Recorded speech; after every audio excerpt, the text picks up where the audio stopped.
Kami akan merenungkan kebenaran firman-Mu yang menjadi penuntun dalam kehidupan kami. Untuk itu kami bermohon Tuhan bantu kami untuk supaya kami dapat memahami setiap firman ini dengan baik dan benar. Serta tidak hanya sampai kepada paham firman, tapi juga berkeputusan untuk mengerjakan firman itu dalam kehidupan kami. Hamba-Mu yang Engkau utus untuk menjadi penyambung lidah-Mu ya Tuhan. Pakai hidup hamba-Mu untuk jadi alat berkat Tuhan di tengah-tengah jemaat-Mu di tempat ini. Engkau yang berkuasa berdaulat penuh dalam pemberitaan firman. Dan biar kiranya di dalam pemberitaan firman ini apapun yang muncul di hati dan pikiranku keluar dari bibir mulut lidah hamba-Mu ini. Semuanya bersumber daripada kebenaran-Mu saja. Supaya kami diluputkan dari penyesatan dan kesesatan. Iman kami semakin kuat, berakar, bertumbuh dan menghasilkan buah bagi kemuliaan nama Tuhan. Engkau juga topang hamba-Mu sebagai pemberita firman. Biar di dalam kekuatan dan kesehatan yang berasal daripada Tuhan sajalah pemberitaan firman ini boleh terlaksana. Segala kuasa yang bukan datang daripada Allah kami taklukkan itu di dalam nama Tuhan Yesus. Dan Engkau Allah bekerja seluas-luasnya memberkati kami dengan firman-Mu. Di dalam nama Yesus Tuhan Sang Firman yang hidup itu. Kami sudah berdoa dan siap menerima berkat-Mu. Sama-sama kita berkata amin. Silakan duduk Bapak Ibu Saudara. Shalom. Sudah lama ya saya tidak bertemu dengan Bapak Ibu Saudara. 1 tahun ada ya. Puji Tuhan, kayaknya lebih setahun karena seharusnya tahun kemarin saya khotbah di sini tapi saya minta digantikan karena pada saat itu saya sedang mendampingi papi saya untuk mengurus pensiun almarhumah mama saya. Jadi ternyata PNS itu kalau terima gaji setelah meninggal yang meneruskan dudanya ya atau jandanya. Dan ternyata untuk mengurus pensiun itu karena mama saya PNS-nya di Makassar tidak bisa urus di Jakarta. Kami walaupun online tidak bisa, kami harus berangkat ke Makassar. Jadi pada saat itulah saya pikir hanya 2-3 hari urusannya bisa selesai, ternyata sampai hampir 2 minggu kami di Makassar. Ya. Ada aja gitu ya, udah datang ke RT, bawa yang ini Bu, balik lagi. Papi bawa enggak dari Jakarta, karena surat-surat mami semua udah dibawa ke Jakarta waktu itu kan. Bawa enggak papi yang ini, yang ono gitu. Ada bongkar lagi, fotokopi lagi, aduh. Tapi ya saya bersyukur, jadi banyak pengalaman ya Bapak Ibu Saudara. Dan puji Tuhan semua beres, akhirnya sekarang papi melanjutkan menerima pensiun PNS-nya mami walaupun sudah dipotong setengah. Gitu ya, jadi tidak banyak lagi setengahnya gitu. Udahlah mami juga bukan golongan yang tinggi-tinggi amat, tapi aku bersyukur bahwa ya sampai sekarang begitu ya, mami itu jadi berkat gitu loh. Walaupun sudah tidak ada, tapi dia tetap bisa jadi berkat terlebih buat suaminya, buat papi saya. Dan kadang-kadang saya juga suka minta-minta ke papi. Gitu ya, kalau lagi lagi kering-kering banget, Pi tolong dong transfer gitu. Apalagi saya udah hafal di tanggal-tanggal gajian gitu ya. Kayaknya baru terima deh pensiun gitu ya. Tapi itulah enaknya kalau punya orang tua Bapak Ibu ya. Puji Tuhan. Baik, hari ini saya mau bagikan satu kebenaran firman Tuhan yang juga sudah menjadi tema, sudah di-share juga tentang meruntuhkan tembok ya Bapak Ibu Saudara. Mari kita baca dalam kitab Ibrani pasal 11 ayatnya yang ke-30. Ibrani pasal 11 ayatnya yang ke-30. Yang sudah dapat katakan amin. Ya, kita baca bersama-sama dengan suara yang keras. 1, 2, 3. Karena iman maka runtuhlah tembok-tembok Yeriko setelah kota itu dikelilingi 7 hari lamanya. Amin. Sedemikian jauh pembacaan firman Tuhan bagi kita hari ini. Yang berbahagia adalah kita yang membaca, merenungkan dan juga melakukan setiap pesan firman Tuhan dalam hidup kita sehari-hari. Jadi Bapak Ibu Saudara, kalau kita baca dari Alkitab kita, dari tema kita hari ini, kita bisa kemudian mengambil kesimpulan bahwa runtuhnya tembok Yeriko itu karena apa? Karena iman. Ya, bukan karena prosesinya, bukan karena prosesi berkeliling, ya. Bukan karena ritualnya, bukan karena sesuatu yang kelihatannya sangat agamis. Tetapi mereka melakukan itu by faith, dengan iman. Jadi Bapak Ibu Saudara, kita belajar dari kebenaran bahwa tembok itu tentang persoalan, masalah, pergumulan. Ini bangsa Israel nih udah ditembokin gitu loh, udah dikelilingin tembok. Persoalannya temboknya itu tinggi dan tidak bisa ditembus dengan mudah. Dalam perjalanan hidup saudara dan saya, kita suka sering ketemu tembok juga ya. Masalah dan pergumulan ada aja Bapak Ibu. Tidak ada satu manusia pun di muka bumi ini yang luput dari persoalan dan masalah. Tapi kemudian kita sudah diajar, sudah dikasih tahu oleh firman Tuhan bagaimana caranya kita menghadapi masalah dan pergumulan.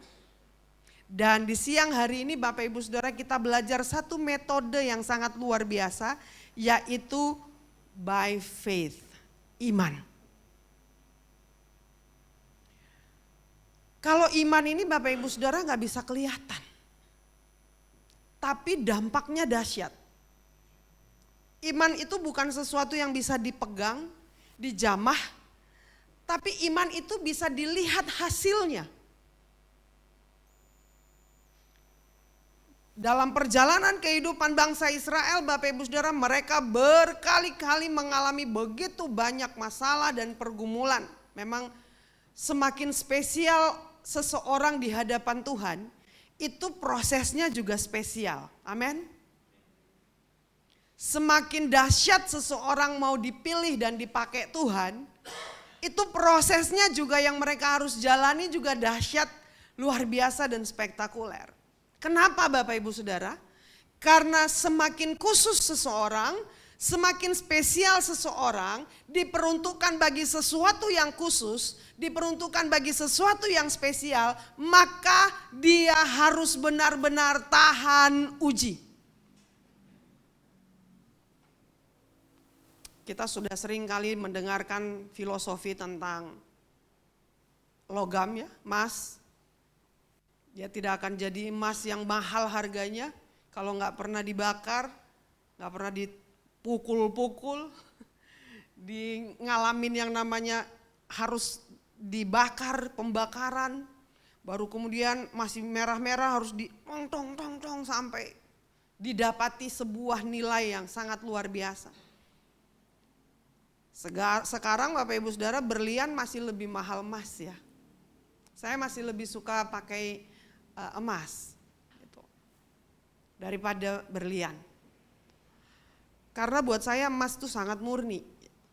Tapi untuk mendapatkan emas yang murni ini kita harus belajar ya bagaimana barang ini diproses dengan luar biasa. Nah, saudara dan saya adalah orang-orang yang dikhususkan oleh Allah, dipilih menjadi kepunyaan Tuhan. Maka kita juga prosesnya Bapak Ibu Saudara enggak gampangan.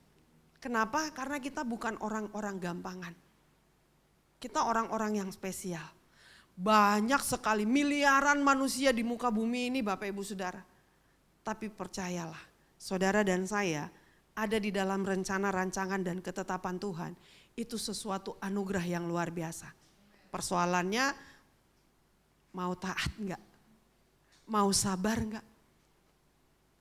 Mau tetap setia enggak ngejalanin prosesnya? Karena sekali lagi jadi sesuatu yang hebat, jadi sesuatu yang spesial, jadi sesuatu yang khusus, itu juga prosesnya enggak mudah. Nah Bapak Ibu Saudara, bangsa Israel adalah bangsa yang sangat luar biasa. Mereka milik kepunyaan Allah, biji mata Tuhan katanya. Dan bangsa ini adalah bangsa bentukan tangan Tuhan. Dia yang memulai semua peristiwa tentang bangsa Israel ini. Maka lihat dan perhatikan mulai dari kitab Keluaran sampai perjalanan bangsa Israel sampai harus ditawan 400 tahun di Babel Bapak Ibu Saudara. Ini luar biasa. Bangsa ini adalah bangsa yang sudah terlatih. Strategi perang udah jelas. Ya, kita kalau baca tentang bagaimana anak-anak bangsa Israel ini ya, di mana mereka bikin strategi-strategi ya, ketika mereka harus berperang dengan suku ini, mereka harus berperang dengan suku itu. Bapak Ibu Saudara, kalau kita baca perjanjian lama, sejarah cerita tentang bagaimana Tuhan menyertai bangsa Israel, kita akan terkagum-kagum. Wah, luar biasa bangsa ini, sudahlah mereka juga tegar tengkuknya minta ampun. Ya, mereka juga kadang-kadang sombong rohaninya luar biasa. Bapak Ibu Saudara, kalau berkesempatan pergi ke Israel, wah itu mereka yang menjaga sinagog sekarang ya. Orang-orang Yahudi asli yang masih rambutnya kriwil-kriwil pakai topi kecil gitu. Mereka tidak ada kerjaan apa-apa, digaji oleh pemerintah cuman buat apa? Ngurusin rumah-rumah ibadah. Mereka gak kerja apa-apa Pak Bu, gak kayak yang lainnya harus kayak kerja di kantor atau apa. Mereka cuman ngurusin rumah-rumah ibadah yang ada ya, digaji oleh pemerintah. Itu bangsa Israel. Tapi kadang-kadang kalau ketemu yang songong, waduh luar biasa. Kenapa? Karena mereka merasa mereka lah yang empunya kerajaan sorga. Gitu. Mereka itu langsung ya bermitra langsung dengan sorga. Jadi mereka merasa level kerohanian mereka lebih tinggi. Tapi kita dapati di dalam Alkitab, Rasul Paulus bilang, keinginan hatiku dan doaku adalah supaya mereka bertobat. Mereka sangat giat untuk Allah, tapi tanpa pengetahuan yang benar. Bangsa Israel tuh Bapak Ibu Saudara. Dan sampai hari ini kita tetap melihat bangsa ini sangat luar biasa, diberkati Tuhan. Nah kembali kepada firman. Tembok runtuh bukan karena prosesi dikelilingi. Bukan karena nyanyi-nyanyi doang. Tetapi di dalam berkeliling itu, di dalam mereka menaikkan pujian itu Bapak Ibu Saudara ada iman yang luar biasa. Dan saya belajar dari firman Bapak Ibu Saudara, sebelum tembok itu runtuh, yang Tuhan runtuhkan terlebih dahulu apa? Ego kita, sombong kita, merasa kuat, merasa mampu, itu Tuhan runtuhkan dulu. Baru engkau bisa melihat persoalan demi persoalanmu runtuh karena Tuhan. Karena orang yang sombong, orang yang merasa mampu, merasa kuat tanpa Tuhan, itu tidak akan pernah melihat keajaiban dalam hidup mereka. Nah firman Tuhan lagi berkata Bapak Ibu Saudara bahwa banyak tembok-tembok dalam kehidupan kita dan itu bisa kemudian jadi rubuh jika kita tetap taat di dalam iman. Saya mau kasih tahu kalau kita baca dengan lengkap kisah ini, coba buka Alkitab kita. Yosua 6, Bapak Ibu Saudara. Coba ya bantu saya. Sebentar. Kitab Yosua pasalnya yang ke-6.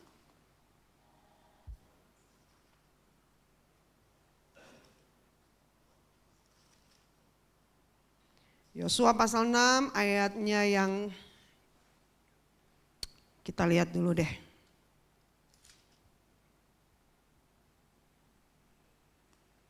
Mulai dari ayat 1 firman Tuhan bilang begini. Dalam pada itu Yeriko telah menutup pintu gerbangnya, telah tertutup kota itu karena orang Israel. Tidak ada orang keluar atau masuk. Berfirmanlah Tuhan kepada Yosua, ketahuilah aku serahkan ke tanganmu Yeriko ini beserta rajanya dan pahlawan-pahlawannya yang gagah perkasa. Bapak Ibu Saudara, sebelum runtuh yang datang kepada Yosua apa dulu? Firman, janji. Janji Allah mendahului berkatnya. Bukankah kita udah sering banget menerima janji Tuhan, ya enggak? Janji Tuhan diberikan dulu. Lalu ayat 3. Haruslah kamu mengelilingi kota itu, yakni semua prajurit harus mengedari kota itu sekali saja. Demikianlah harus engkau perbuat 6 hari lamanya. Bapak Ibu Saudara, pelajaran apa yang kita dapat dari ayat firman ini? Untuk mengalami mujizat, persoalan kita itu ditolong oleh Tuhan, itu perlu proses dan waktu. Ada yang cepat, ada yang lama. Ada yang sampai bertahun-tahun masih menunggu jawaban Tuhan. Ada yang kayak doa cuman sebentar, beberapa hari kemudian udah ada jawaban. Itu semua ada dalam kedaulatan Tuhan, tapi intinya yang saya mau sampaikan, semua pergumulan dan persoalan yang kita bawa kepada Allah, itu selalu ada proses. Supaya apa? Kita belajar taat dan setia. Analogi yang paling sederhana adalah coba kalau anak-anak kita gampang banget dapat sesuatu.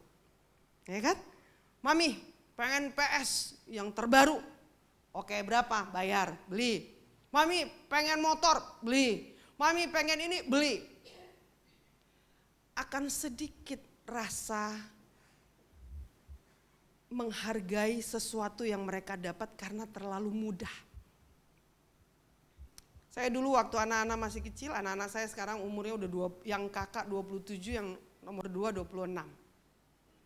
Yang nomor 3 19 tahun. Waktu mereka masih kecil-kecil Bapak Ibu Saudara, kalau ada apa-apa gitu ya, mereka mau minta sesuatu, karena saya selalu ajar mereka nabung. Setiap uang jajan, misalnya papanya kasih 10.000, nanti mereka tabung 2.000, itu ya 8.000-nya jajan. 2.000. Lalu kemudian tiba saatnya anak saya pengen beli sesuatu yang nilainya cukup mahal. Lalu dia datang sama papanya, Dad, aku kepengen beli ini. Terus bapaknya tanya, tabunganmu ada berapa? Baru sekian, kurangnya berapa? Sekian misalnya dia gitu. Oke, Daddy tambahin sisanya, tapi kamu cicil ya. Kamu cicil, gimana caranya cicil? Gitu. Kan aku nabung juga. Oke, kamu gak masukin ke tabungan tapi kamu cicil aja ke Daddy, bayar ke Daddy. Dan itu terus bertahun-tahun Bapak Ibu Saudara. Sehingga ketika dia dapat sesuatu itu jangan berani toel. Karena dia tahu sangat susah mendapatkannya. Dia akan bilang gini, please, jangan sampai rusak. Aduh, aku mintanya itu luar biasa katanya. Kira-kira seperti itulah kita dengan Tuhan. Tuhan kadang seperti kayak menghambat, bukan menghambat, kayak dikasih apa enggak, kayak PHP. Itu ngajarin kita Bapak Ibu Saudara. Supaya waktu kita terima sesuatu, kita akan sangat respectful kepada Allah dan menghargai bahwa ini adalah sesuatu yang diperjuangkan dengan sangat luar biasa. Ada amin? Itulah Tuhan tuh sama kita tuh ngedidik ya Bapak Ibu Saudara. Lewat banyak-banyak hal. Dan termasuk di dalamnya waktu Tuhan bilang begini, kamu mau lihat tidak hanya temboknya yang runtuh, tapi kamu punya semua yang ada di Yeriko ini. Sampai rajanya kamu akan kuasai, sampai tanahnya kamu akan miliki, sampai orang-orang yang hebat-hebat akan kamu kuasai. Kamu mau lihat itu? Tuhan tuh kalau kasih Bapak Ibu Saudara, gak cuman apa yang kita minta, suka ada bonus-bonusnya. Amin. Ya. Ini kalau bicara berkat, gitu ya. Tapi perhatikan, mereka harus ngelewatin dulu yang namanya apa? Taat dan setia, ngelilingin tuh tembok sehari sekali. Saya mau kasih tahu, mungkin hari pertama masih Yesusku dahsyat gitu ya, masih keliling, masih semangat Bapak Ibu Saudara. Hari kedua juga masih oke, semangat. Mungkin ada yang leadernya semangat, oke gitu ya. Keliling masih semangat. Begitu masuk hari ketiga udah mulai yalah capek deh. Ini kurang kerjaan deh kayaknya kita nih. Bergeming sedikit pun enggak nih tembok. Mulai kita akan bilang begini, cukup sudah. Aku nyerah. Seberapa banyak di antara kita Bapak Ibu Saudara yang tiba-tiba menyerah di tengah jalan. Karena merasa udah bosan berdoa. Udah bosan baca Alkitab. Udah bosan meminta semuanya kepada Tuhan. Tapi tidak ada sesuatu yang terjadi. Ya Bapak Ibu Saudara, itu sangat-sangat manusiawi, banyak orang ngalamin itu. Termasuk saya dulu dalam kebodohan saya. Ya, tapi puji Tuhan. Hidup ini banyak ngajarin kita untuk kita bisa bertumbuh Bapak Ibu. Semakin hari kita mengerti rencana dan rancangan Tuhan. Semakin kita kenal Tuhan, semakin kita paham cara kerjanya. Betul ya? Anak-anak itu harus kenal bapaknya dengan baik. momen-momen apa, jam-jam berapa enak diajak ngomong, kan gitu ya. Harus bergaul dulu, intim dulu sama orang tua baru ngerti.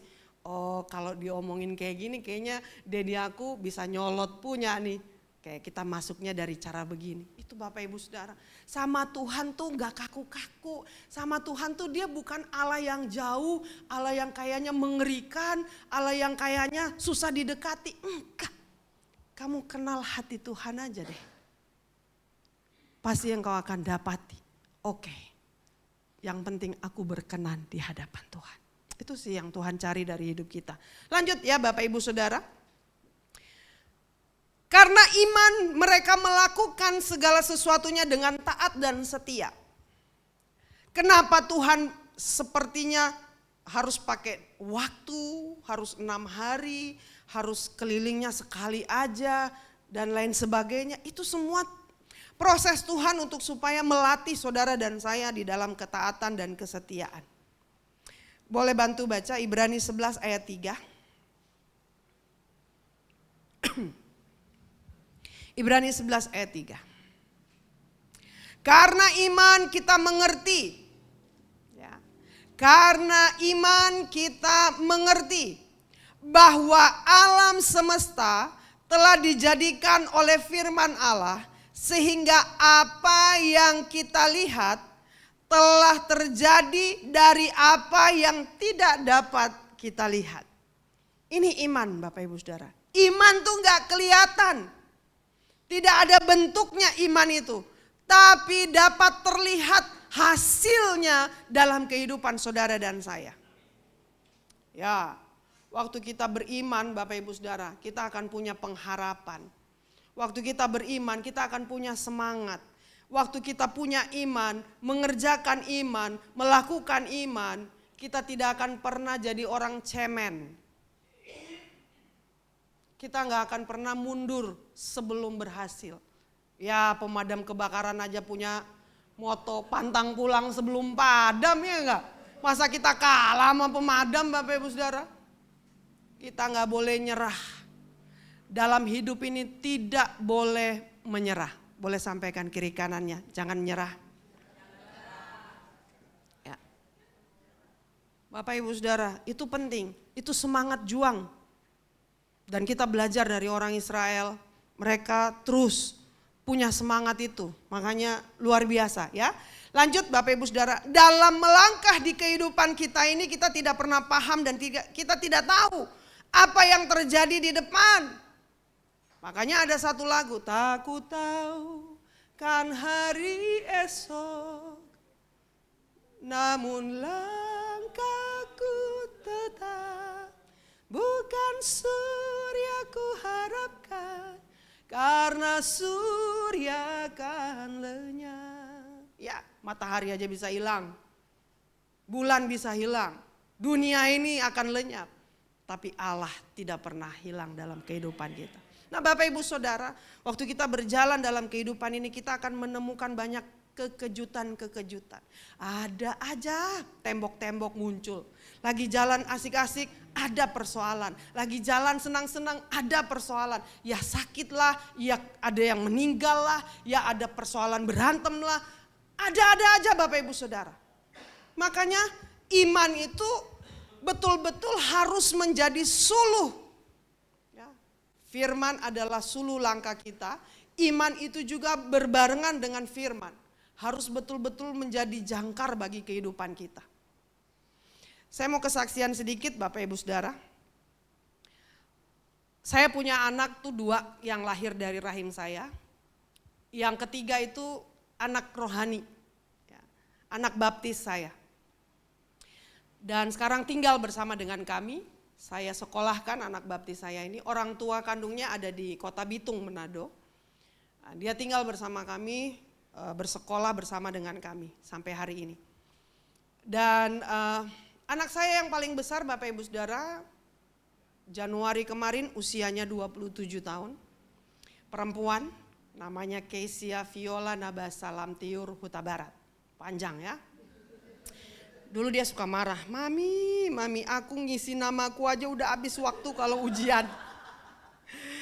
Gitu ya, namanya orang Batak kalau kasih nama kan hampir sekeluarga kasih nama gitu. Ya opungnya, ya tulangnya gitu ya. Nah singkat cerita Bapak Ibu Saudara, waktu anak saya remaja, kira-kira umur 13-14 tahun. Pernah ada satu momen di mana anak saya itu tidur dan bangun itu karena cuma makan. Makan dia bangun terus habis itu dia tidur lagi. Saya pikir biasa remaja capek kali ya, habis beraktivitas di sekolah, terus capek, biasa ini tidur panjang begitu. Terus beberapa momen juga anak saya ini mudian ya, kadang tiba-tiba dia kayak bete gitu, tapi sometimes lagi and somehow dia tiba-tiba kayak gitu ya, sangat excited. Saya pikir biasa hormon, namanya anak remaja gitu kan hormon biasa, tapi biasa saya suka tegur juga kalau udah agak-agak bete-nya udah kayak kelewatan, kakak kamu ini gitu ya. Sudah saya tegur-tegur juga, tapi itu terus terjadi bertahun-tahun Bapak Ibu Saudara. Dan kami tidak pernah terpikir bahwa itu sesuatu yang sangat luar biasa. Kayak kita pikir biasalah anak remaja, sampai kemudian dia kuliah Bapak Ibu Saudara lebih parah.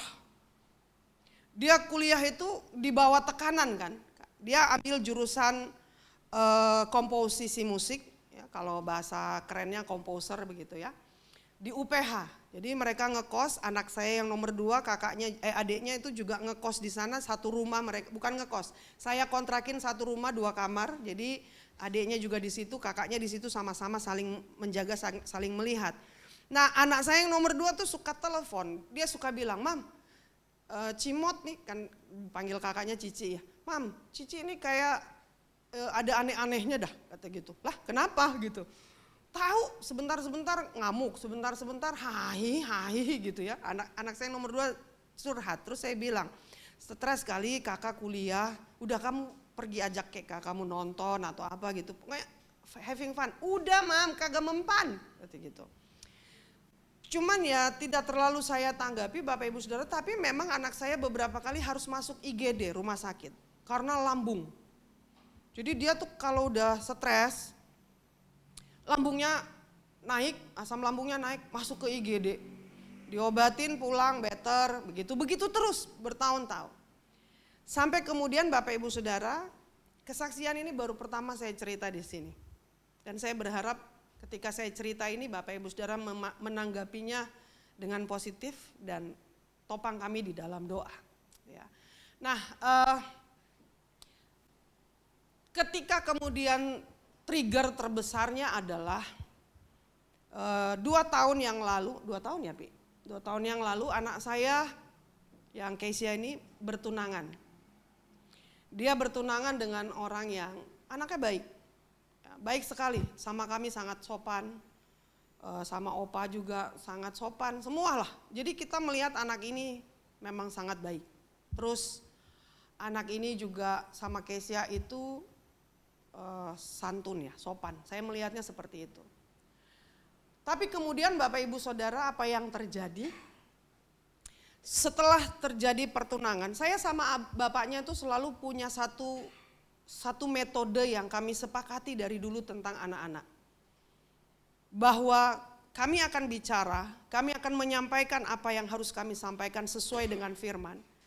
Tetapi kemudian di belakang-belakang mereka kami akan berjuang dengan apa? Doa puasa Bapak Ibu Saudara. Jadi itu berkali-kali. Anak saya pernah pacaran dengan siapa gitu, kami kurang srek. Karena ini anak udah 20-an tahun ya, 25, 26. Kalau mau dibilang kayak anak umur TK, stop. Pacaran putus ya, beresiko tinggi. Ya apalagi anak zaman sekarang ya kan. Apa-apa psikologi gitu. Nah jadi ya saya sama bapaknya ambil bagian untuk doa dan puasa tanpa sepengetahuan dia. Nah kemudian kasus pertunangan ini semua berjalan dengan lancar, tapi memang saya sama bapaknya tuh selalu dari awal sudah selalu bilang, kami tetap bawa dalam doa. Kami tetap bawa dalam doa karena bisa saja kami salah mengambil keputusan. Gitu ya. Kami terus bawa di dalam doa, kami doa puasa untuk hal ini Bapak Ibu Saudara, dan tiba harinya anak saya bertunangan persis di tanggal ulang tahunnya 28 Januari. Pertunangan berjalan dengan lancar, tapi memang waktu bapaknya diminta untuk speech, bapaknya bilang begini, "Kakak, Cimot, kamu walaupun hari ini sudah didoakan dalam pertunanganmu, kami orang tua masih tetap harus berdoa kepada Tuhan. Kalau tidak dalam perkenanan Tuhan, maka ini akan selesai. Tapi kalau Tuhan berkenan, dia akan buka jalan sampai kepada pernikahan." Singkat cerita Bapak Ibu Saudara, bulan Februarinya saya dipanggil, saya sama suami dipanggil oleh keluarga besar suami, gitu ya. Abang-abangnya, ya, adik-adiknya, gitu. Dan orang gereja. Kami dipanggil di gereja waktu itu bicara, terus ditanya begini, "Mama Kesia," saya kan dipanggil Mama Kesia, gitu. "Mama Kesia, mohon maaf ini ada berita yang tidak mengenakan." Ini yang saya bilang ya, gak ada angin, gak ada hujan, masalah datang. Jadi jangan suka cari-cari masalah, dia akan datang pada waktunya. Ya. Jadi saya disampaikan bahwa mereka mendapatkan informasi bahwa tunangan anak saya ini ternyata bukan gender laki-laki. Wah, saya sebagai orang yang sangat anti terhadap LGBT gitu ya, agak syok, terkejut. Tapi saya ingat pesan firman. Waktu situasi buruk datang, respon kita harus benar. Respon kita benar tuh apa? Yang pertama, tetap tenang supaya engkau bisa berdoa. Yang kedua, Bapak Ibu Saudara, selalu melihat dengan pandangan positif. Bahwa semua peristiwa ini terjadi, tidak ada yang kebetulan. Tuhan sedang mengerjakan sesuatu. Gitu ya. Jadi saya tenang sekali hari itu. Dengar kabar, iya, syok, kaget gitu ya. Saya dikasih lihat foto-fotonya. Ini kan orangnya, bla bla bla bla bla. Saya agak, gitu ya. Tapi saya ingat pesan firman. Tenanglah supaya engkau dapat berdoa. Saya langsung berseru dalam nama Yesus. Pada saat itu di dalam hati, saya bilang, Tuhan tolong kami. Tolong kami. Ini di luar kemampuan kami menghadapinya. Tuhan tolong gitu ya. Akhirnya Bapak Ibu Saudara, kami pulang. Kami pulang ke rumah, saya sama bapaknya pegangan tangan di jalan sambil kami nangis berdua ya. Saya bilang, apa yang Tuhan mau lakukan, lakukanlah. Kalau itu untuk kebaikan kami. Kami taat Tuhan. Gitu ya. Sudah pulang kemudian sampai di rumah, saya tanya anak saya bilang, "Kakak, Mami mau tanya sesuatu, ini penting." Terus anak saya bilang, "Ada apa, Mam?" Gitu. Saya panggil dia ke kamar kami bertiga di kamar. Terus saya bilang, "Kak, Mami mau tanya, waktu kamu memutuskan ingin bertunangan, apakah kamu kenal betul tunanganmu?" "Maksudnya?" kata dia gitu kan. "Kamu kenal betul gak semuanya?" Terus dia bilang, "Ada sih beberapa hal yang dia sampaikan, Mam, bahwa dia tuh tidak seperti laki-laki pada umumnya, bla bla bla bla bla bla gitu ya." Terus oke. "Ada apa?" kata anak saya. Terus saya cerita, "Mami habis dipanggil tadi sama gereja, karena gereja yang mendoakan kalian. Jadi keluarga yang mendapat informasi itu melapor ke gereja, lalu gereja memanggil kami untuk menyampaikan hal ini." Dan saya kasih tahu, dia syok, dia kaget. Pertama yang dia lontarkan dari mulutnya, "Terus aku harus gimana dong, Mam?" Sambil nangis dia. Terus saya peluk, saya bilang, "Kak, kita kan punya Tuhan Yesus ya. Kamu kuat, kita jalani ini dalam prosesnya Tuhan. Kalau dia berkehendak, apapun bisa terjadi." Lalu kemudian saya panggil tunangannya, saya suruh datang ke rumah dan saya bilang begini, karena ini adalah menyangkut tentang identitas. Jadi saya dengan bapaknya Kesia harus membawa kamu memeriksakan diri ke dokter. Gitu. Terus pertama dia bilang, "Tapi aku takut," kata dia gitu. "Tapi aku takut nanti kalau hasilnya, apapun hasilnya, kamu sudah harus tahu konsekuensinya. Kamu siap menganggap Keisha ini jadi adikmu bukan tunanganmu? Iya, kata dia. Oke. Akhirnya kami bawa ke rumah sakit RSPAD Gatot Subroto. Kalau Bapak Ibu Saudara tahu tentang Aprilio Manganang, ya pemain voli ya, itu saya kontak dia. Saya tanya, Aprilio, dokter yang nanganin kamu itu siapa namanya ya, di mana ya? Oh dia kasih tahu di RSPAD namanya dokter ini.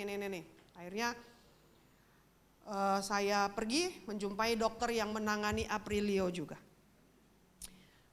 Itu galau Bapak Ibu Saudara. Di rumah sakit tuh saya tahu anak saya sangat-sangat, perasaannya itu sangat-sangat luar biasa untuk menerima apapun hasilnya. Tapi saya selalu pegang tangan. Saya bilang, Kak, Mami tidak pernah menyalahkan bahwa ini sepenuhnya kesalahan kamu. Dalam kehidupan kita ini seringkali kita suka membuat keputusan-keputusan yang salah. Kita harus akui itu di hadapan. Saya bilang tadi, sebelum rubuh tembok persoalan, Tuhan harus minta kita rubuhkan dulu ego kita. Kamu harus datang mengakui di hadapan Tuhan, supaya Tuhan buka jalan buat kamu. Gitu ya. Kami berpelukan di rumah sakit, begitu saya bapaknya. Dan saya betul-betul hari itu merasakan bahwa begini ya, Tuhan itu ke kita tuh seperti itu gitu loh, segitu pedulinya. Cuman kita aja yang suka gak peduli sama Tuhan gitu. Nah, singkat cerita Bapak Ibu Saudara masuk dipanggil namanya, masuk ke ruang periksa. Kayaknya dia ada di dalam 45 menit deh. Diperiksa di dalam bla bla bla. Dan ternyata dokternya itu kenal suami saya, ngefans. Begitu dia keluar, bang, begini begono bang. Lalu dia kasih lihat hasilnya, ini harus ada tindakan lanjutan bang. Karena ternyata hasilnya adalah ambigu genital. Ya, ambigu genital itu gak jelas. Kayak cewek tapi cowok. Ya, kayak cowok tapi cewek. Ini ambigu genital. Artinya ada masalah, ya, cacat gitu. Pada alat reproduksinya. Lalu kemudian tindakan selanjutnya bang adalah tadi kami sudah periksa di dalam, memeriksa genitalnya memang ambigu, seperti perempuan tapi ada kantong zakarnya tapi tidak ada isinya. Lalu kemudian kami USG, ternyata tidak ada dudukan rahim gitu ya. Tapi untuk membuktikan bahwa dia ini perempuan atau laki-laki, tahap selanjutnya adalah pemeriksaan kromosom. Kromosom inilah yang akan menentukan dia ini XX atau XY. Perempuan atau laki-laki. Lalu kemudian selanjutnya kalau ternyata, karena selama ini dia akte kelahirannya perempuan. Kalau ternyata kamu adalah laki-laki, hasil kromosom itu menandakan kamu laki-laki, kamu melanjutkan untuk meminta penggantian jati diri ke pengadilan dengan membawa hasil rumah sakit yang menyatakan bahwa kamu ini laki-laki. Ya, untuk supaya diganti semua, mulai dari KK, KTP, apa segala sesuatu gitu ya. Hasil pemeriksaan kromosom itu 1 bulan. Nah, itu cukup lama. Dia harus dibawa kemana gitu hasilnya. Oke, dari ambil darah ya. Nah, dalam waktu menunggu hasil kromosom itu, saya bicara sama anak saya. Saya bilang begini, kakak, mami tahu dia sangat menghormati kamu, sangat sayang sama kamu, terbukti terlalu banyak yang dia lakukan, termasuk kepada kami orang tua dia sangat hormat, mami sayang sama dia. Ya, tetapi ada hal-hal yang kakak harus pertimbangkan. Saya bilang, yang pertama nak, kamu tidak bisa punya keturunan, ya kan? Karena dokternya udah langsung bilang tidak akan bisa berketurunan. Kamu tidak bisa punya keturunan. Yang kedua, oke lah, mungkin kamu akan bilang, oke, bisa adopsi. Zaman sekarang mah yang penting bisa adopsi. Yang gay aja adopsi anak, yang lesbi aja adopsi anak gitu ya. Oh my God, gitu kan? Oke, gitu. Yang kedua saya bilang, kamu akan bawa beban ini seumur hidup kamu. Kamu harus siap. Setiap orang yang lihat kamu, orang yang tahu cerita kamu, mereka akan Kita nggak tahu, di muka-muka kamu mungkin mereka akan bilang, wah keren, Kesya bisa terima dia apa adanya. Tapi kita nggak tahu di belakang. Sebenarnya mami nggak peduli dengan omongan orang di belakang. Tapi kamu harus sehat secara mental, gitu ya. Mungkin dia pertimbangkan, sekitar 2 minggu ya Pi, dia bergumul dengan, ya saya sampaikan tentang itu. Saya bilang, kalau dia laki-laki dan kamu cinta, kamu siap terima, mami support. Tapi kalau dia perempuan, out, saya bilang, tidak ada cerita, gitu ya. Nah tapi menunggu proses untuk dapat hasil itu Bapak Ibu Saudara, mungkin dia bergumul ya, saya percaya. Saya suka dengar dia penyembahan di kamar tuh sambil nangis. Saya kalau lewat di kamarnya saya suka nguping tuh, dia lagi teriak sama Tuhan. Dan ketika dia teriak sama Tuhan saya suka tumpang tangan dari pintu, dalam nama Yesus Tuhan, dalam nama Yesus gitu ya. Tiba-tiba masuk ke minggu kedua, ini belum ada hasilnya.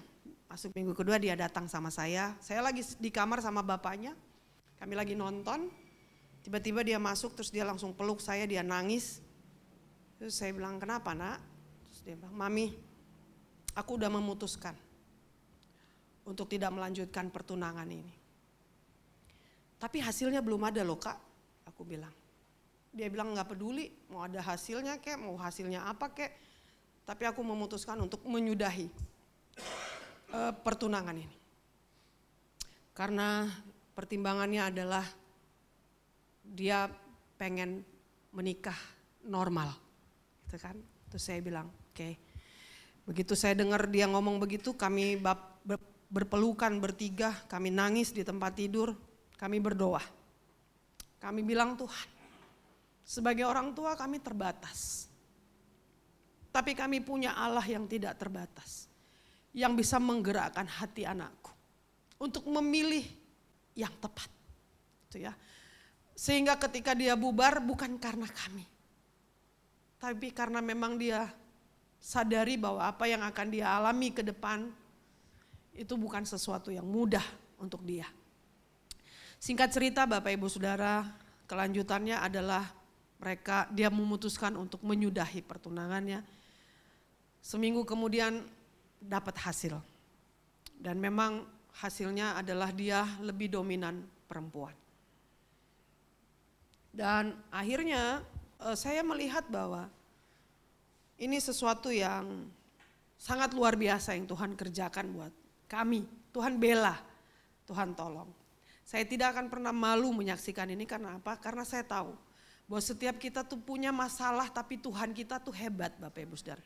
Tuhan yang sama yang menolong kami sekeluarga juga akan menolong Bapak Ibu Saudara apapun masalahnya. Singkat cerita, ternyata Bapak Ibu Saudara kondisi ini diperburuk dengan, mohon maaf ya saya tidak menyepelekan suku tertentu, tetapi memang itulah yang kami alami.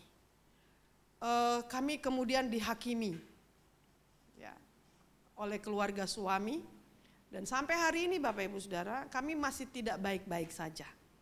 Walaupun ini sudah mau 2 tahun.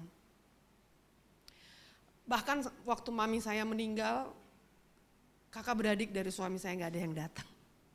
Ya, itu, tapi gak apa-apa.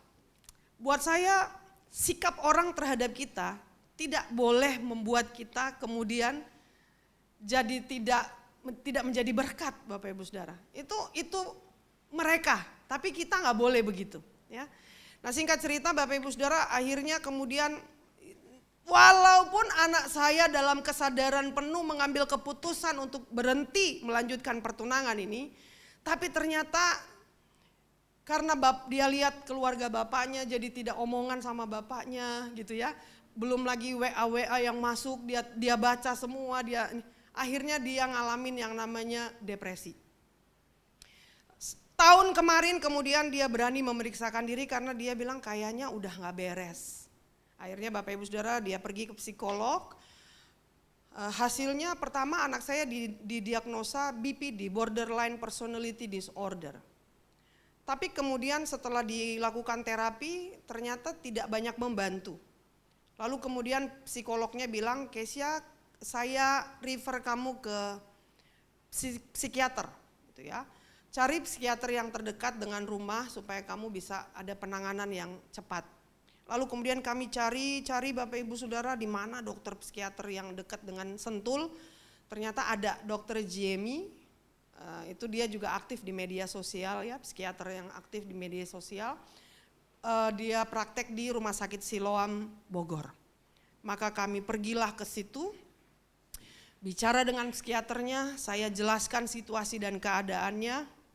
Lalu kemudian dokter bilang oke, kita assessment ulang. Hasil dari psikolog kita tidak abaikan, tapi kita assessment ulang. Sampai 3 kali anak saya di assessment dan ternyata hasilnya dia fix bipolar. Apa itu bipolar Bapak Ibu Saudara? Supaya kita belajar ya. Bipolar nih sama dengan kita yang ngalamin diabetes, hipertensi, apalagi itu genetik. Maka dokter tanya, waktu anaknya masih umur-umur tertentu, pernah nggak dia tidur panjang? Yang saya bilang tadi, umur 13-14 tahun. Dia tidur panjang sekali, kayak nggak punya energi sekali. Pernah dok. Pernah nggak tiba-tiba dia kayak orang lagi kesurupan apa, senengnya berhari-hari sampai kadang kurang tidur saking excited segala sesuatu. Pernah dok. Ya fix itu bipolar.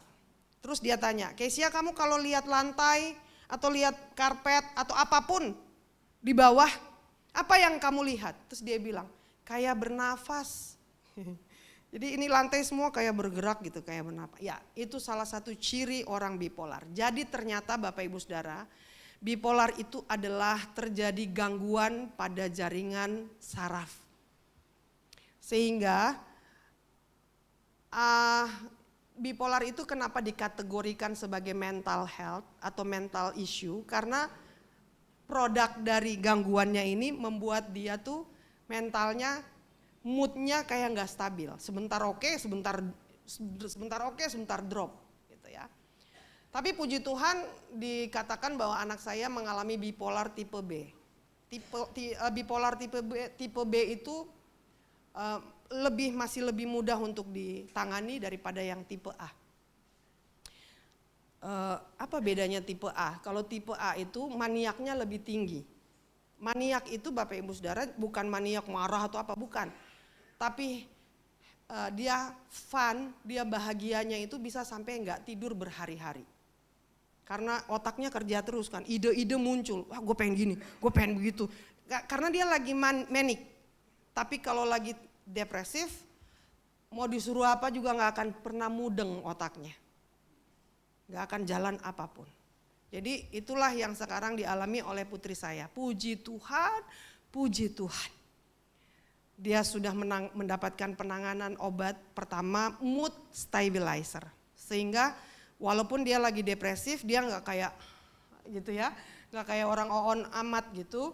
Masih bisa diajak ngomong, masih bisa dulu dia gak bisa bawa mobil, nggak pernah mau bawa mobil karena ketika dia bawa mobil berkali-kali kami harus jemput di jalan tol karena dia kena serangan. Ya, dia bilang, mami kayaknya aku udah mau mati gitu.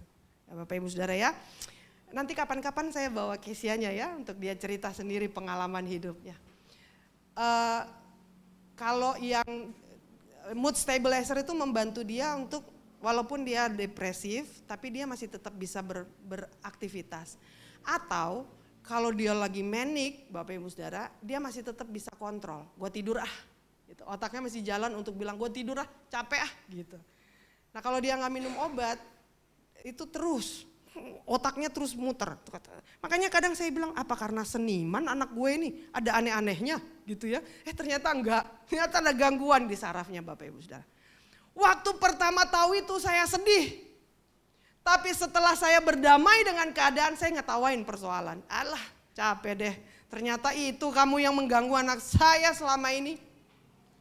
Dan saya bisa meyakini dengan penuh bahwa rontok sudah pergumulan dan masalah yang kami hadapi. Udah rubuh. Bahkan saya sudah siap bersaksi Bapak Ibu. Ini pertama kali tanya papi saya gak pernah cerita tentang ambigu genital ini. Saya gak pernah cerita. Saya pikir pertama aduh aib enggak ya? Tapi enggak. Saya harus berani saksikan. Kenapa? Bukan karena persoalannya, tapi karena Kristus yang menolong kami, memampukan kami untuk menghadapi kehidupan ke depan.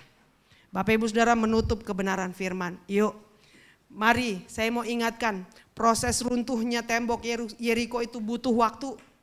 Jangan suka paksa-paksa Tuhan.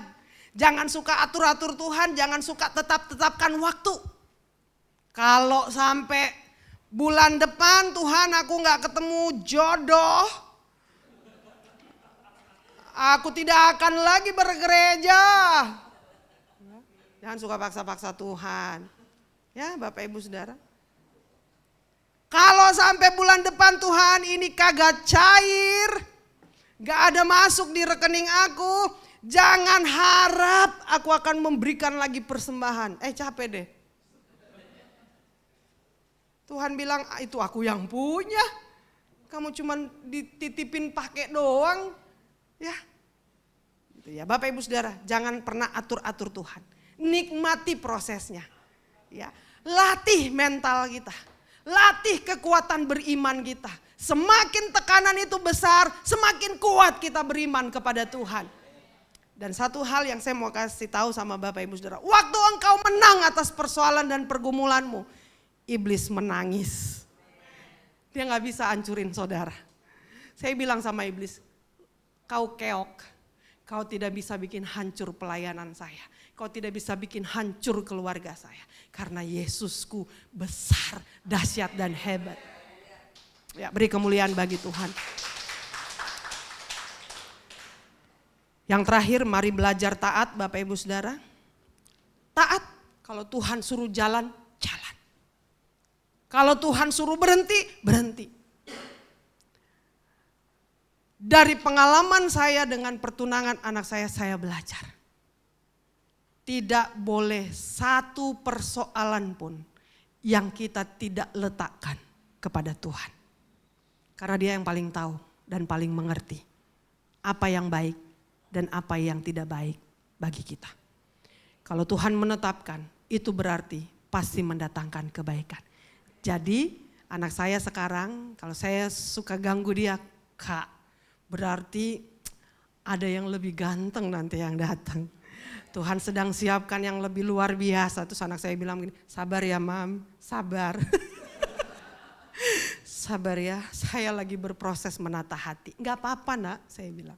Kapanpun kamu siap, Mami siap. Gitu ya. Dan saya mau bagi lagi, support system itu penting. Jangan buru-buru menghakimi Bapak Ibu Saudara. Jangan buru-buru menghakimi. Karena kita gak tahu. Ini yang dialami ini berat. Bagaimana mereka boleh berdamai dengan situasi dan keadaan itu juga bukan sesuatu yang mudah. Jadi jangan buru-buru menghakimi. Topang dalam doa. Saya mohon Bapak Ibu Saudara bantu kami dalam doa buat anak saya Kesia supaya dia semakin hari semakin baik. Walaupun saat ini harus masih dibantu dengan obat, tapi saya percaya ada masa dan waktu. Nanti dia akan lepas dari obat-obatan. Tuhan Yesus menolong ya Bapak Ibu Saudara. Apapun yang menjadi tembok persoalan kita sekarang ini. Jangan berhenti berharap. Kuatkan iman, taat dan teguhlah kepada janji-janji Tuhan. Amin, kita berdoa. Bapakku yang baik, terima kasih Tuhan. Untuk sharing firman dan juga kesaksian hidup daripada kami sekeluarga. Bukan kami yang hebat, tapi Tuhan Yesus yang hebat. Hanya Engkau Allah yang mampu menolong dan menopang kami semua di dalam perjalanan dan pergumulan kami masing-masing. Tuhan, biar kiranya apa yang sudah bisa hamba bagikan hari ini itu berdampak dan memberkati kehidupan jemaat-Mu di tempat ini. Apapun yang saat ini sedang mereka perjuangkan, sedang mereka perangi, sedang mereka gumulkan, serukan, teriakkan kepada Tuhan. Seperti Engkau menolong aku dan keluarga, maka aku percaya Engkau jugalah yang akan membantu jemaat-Mu di tempat ini di dalam waktu dan ketetapan-Mu Tuhan. Terima kasih untuk setiap kesempatan kami boleh mengalami masalah, pergumulan dan persoalan. Sebab aku tahu bahwa itu semua pasti akan mendatangkan kebaikan bagi kami.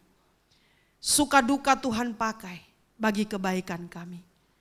Terima kasih Tuhan buat kesempatan hamba boleh bersaksi dan menyampaikan firman-Mu.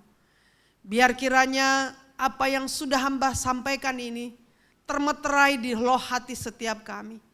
Sehingga ketika kami ada di dalam momen-momen sulit, kami ingat bahwa Engkau Allah sanggup memberikan kami pertolongan tepat pada waktunya.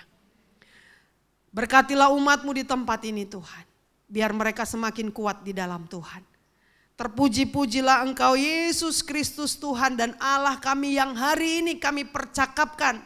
Kami perbincangkan tentang kuasa dan kasih-Nya. Di dalam kehidupan kami sekarang sampai selama-lamanya. Yesuslah yang terbesar. Kami sudah berdoa dan mengucap syukur. Haleluya, kita sama-sama berkata amin. Terima kasih.